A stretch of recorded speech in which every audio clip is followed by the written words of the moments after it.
Le gouvernement français, après avoir demandé l'armistice, connaît maintenant les conditions dictées par l'ennemi.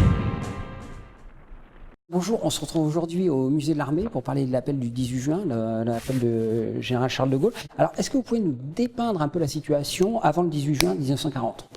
Alors la guerre a été déclarée par la France et par le Royaume-Uni à l'Allemagne en septembre 1939. Donc la France est en guerre, l'Europe est en guerre et le général de Gaulle est colonel. Les choses se précipitent, le général de Gaulle rejoint Londres. Dans quelles conditions il rejoint Londres ? Alors souvent on a l'impression ou on dit que de Gaulle a fui en Angleterre. En réalité pas du tout. De Gaulle connaît Churchill en tant que membre du gouvernement. Justement il l'a rencontré à plusieurs reprises. Il l'a rencontré pour être précis 5 fois avant l'appel du 18 juin. Donc lorsque de Gaulle se rend à Londres le 16 juin, donc la dernière fois avant l'appel du 18, c'est en tant que envoyé officiel du gouvernement français. Et il est envoyé avec la mission précise de négocier une aide des Britanniques auprès de la France, une aide militaire que Churchill ne pourra pas, à laquelle Churchill ne pourra pas répondre. En revanche, une idée d'union franco-britannique est discutée. Et de Gaulle, depuis Londres, télégramme, appelle même Paul Reynaud pour lui indiquer les conditions de cette union franco-britannique et qu'il a vu avec Churchill. Et à son retour de Londres, à Bordeaux, il découvre que Paul Reynaud a démissionné et que c'est le maréchal Pétain qui vient de prendre la tête du gouvernement. Il décide de faire la rédaction de son appel du 18 juin. Pas tout de suite. Alors ? Pas tout de suite. Lorsqu'il découvre que Paul Reynaud a démissionné, il se rend compte que le combat est perdu en France, pour le moment du moins, et décide de retourner à Londres. Alors en réalité, l'avion qui l'avait ramené de Londres le 16 au soir était resté sur l'aérodrome de Bordeaux. Et il était convenu avec le général Spears, qui est le représentant personnel de Churchill en France. Il était convenu que si un incident arrivait, il pourrait repartir à Londres, lui ou un autre membre du gouvernement en réalité. Et finalement, cette possibilité se matérialise et le 17 matin, de Gaulle reprend l'avion avec le général Spears pour essayer de poursuivre la lutte d'une autre manière en Angleterre. On arrive le 17. Comment s'est passée la rédaction de l'appel du 18 juin ? Comment ça s'est passé, cette rédaction ? Alors, de Gaulle arrive à Londres le 17 midi et demi, et il s'entretient avec Churchill et demande à pouvoir parler sur les ondes de la radio pour lancer un appel à la résistance, ce qu'on n'appelle pas encore la résistance. Le gouvernement, Churchill lui demande d'attendre, de voir quelle va être l'allocution, le contenu de l'allocution du maréchal Pétain. Lorsque Pétain annonce qu'il va demander un armistice à l'Allemagne, Churchill prononce un discours. Donc un discours du 18 juin qu'il va prononcer à l'Assemblée dans un premier temps, discours qu'il va réenregistrer ensuite pour la radio.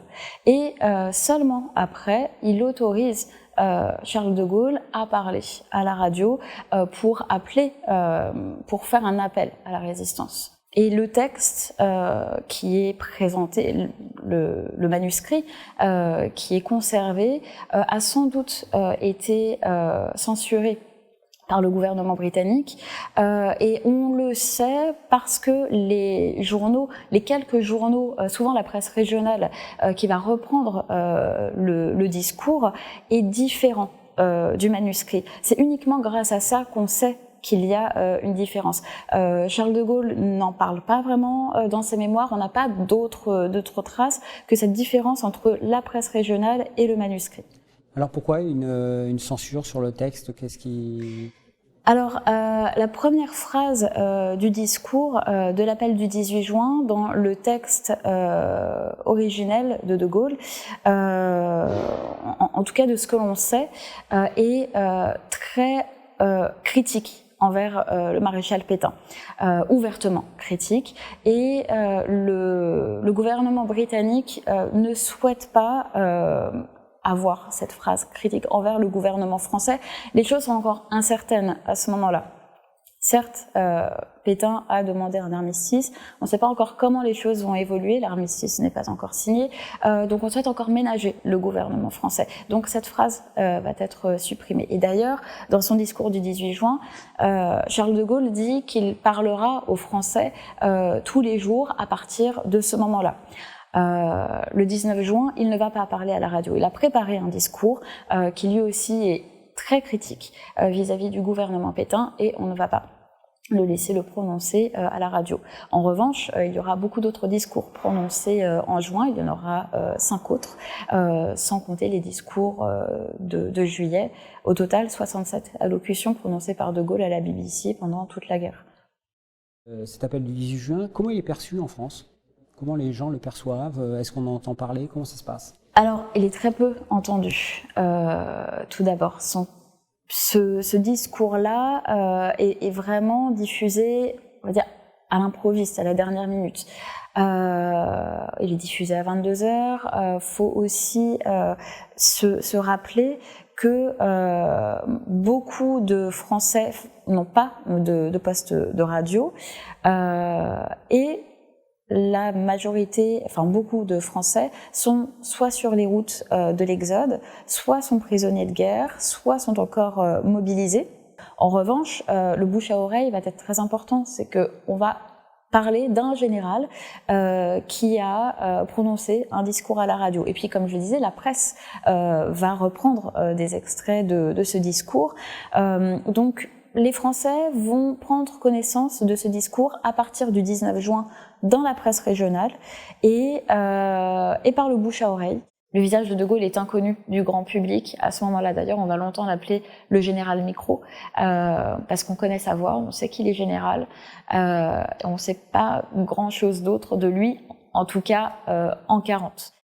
Est-ce que le général de Gaulle incarne cette image de résistant avec cet appel du 18 juin? Est-ce que c'est lui qui lance un peu ce mouvement de résistance en France qui va suivre? Alors à ce moment-là, il est le seul à faire cet acte public, et puis le seul qui en a la possibilité, qui sait donner aussi les moyens, moyens qui lui ont été donnés par Churchill, mais en tout cas, c'est le seul qui va prononcer un appel à ce moment-là, effectivement. Et l'appel du 18 juin, aujourd'hui, est considéré comme l'acte de naissance de la résistance française et de la France libre, même si, donc, paradoxalement, il a été très peu écouté et qu'il n'en reste pas de traces matérielles à part ce discours écrit, mais étant donné qu'il est le premier à avoir été prononcé, on peut le considérer comme cet acte de résistance. Et de Gaulle, tout au long de la guerre, va faire en sorte aussi de créer ce mythe. Tous les ans, il va rappeler ce discours du 18 juin en 41, en 43. Il va remémorer cet appel du 18 juin.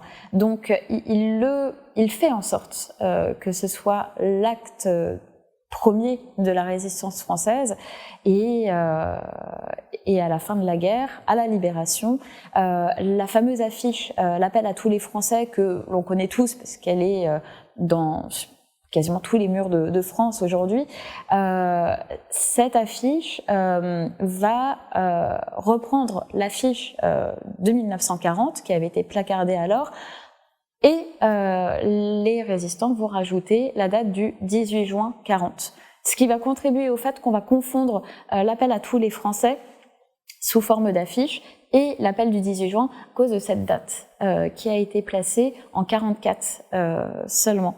Donc voilà, il y a tout un mythe, une création de ce mythe tout au long de la guerre et après.